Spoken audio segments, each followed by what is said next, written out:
The school progress domain is the second of three domains established by House Bill 22. When we think about school progress, we think about the impact that schools are having on students. How much are they growing?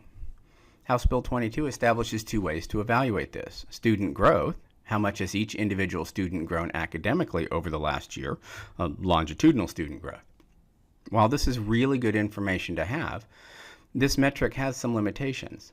Because there are no STAR tests until third grade, we can't determine level of growth using this metric until fourth grade. And high schools have relatively few STAR tests, so it's not a very effective measure there either. Then we have relative performance, and it's a different way of looking at growth by comparing the performance of similar campuses against each other. So here are a few examples of how Part A works. The design of the new growth model is to reward students who achieve expected growth and also reward students who stay at the same performance level year over year even if they don't meet growth expectations. A student who is at the approaches grade level last year and achieves the meets grade level this year earns 1 point.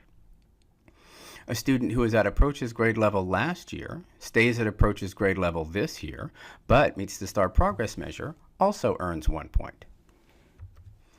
A student who is at approaches grade level last year, stays at approaches grade level this year, but does not meet STAR progress measure expectations, earns half a point for maintaining proficiency. And a student who moves to a lower performance level between years earns no points, with one small exception that we'll go over in a minute. We no longer award 2 points for exceeding STAR progress measure expectations. This is very different from what we've done in recent years. This is new this year. Take a look at Part B, relative performance.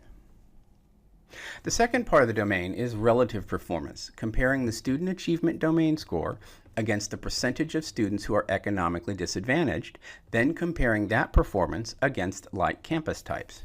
When we compare performance of the green dot campus against the red dot campus, it looks like the green dot is outperforming the red dot campus in terms of proficiency, but is that really true in terms of the impact it has on students?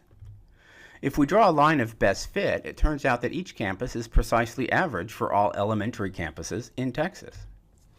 We know that generally, a campus with fewer economically disadvantaged students has higher levels of student achievement, and generally, a campus with more economically disadvantaged students tends to have lower levels of student achievement. From the average line, the line of best fit, we draw bands that determine grades. We're still working to determine where the cut point should be.